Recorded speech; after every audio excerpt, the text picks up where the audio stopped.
Welcome to the Slop Farm. Enjoy the video.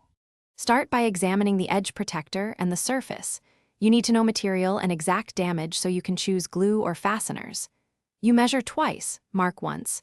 So use tape and a pencil, then cut the replacement to length with a utility knife or saw.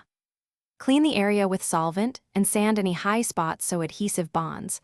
Once done, line up the protector and check fit before applying glue or drilling pilot holes, because correct alignment prevents later gaps or stress. Now attach the protector.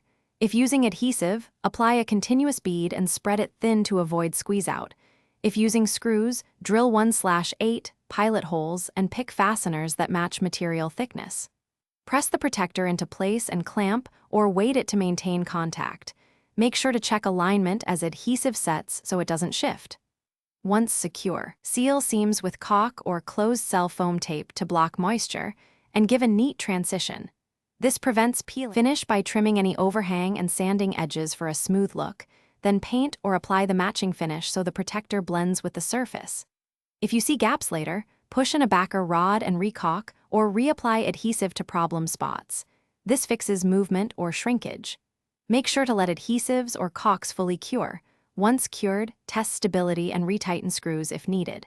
If persistent looseness occurs, replace with a heavier gauge protector to resolve recurring stress. Thanks for watching. Consider subscribing if we helped you today.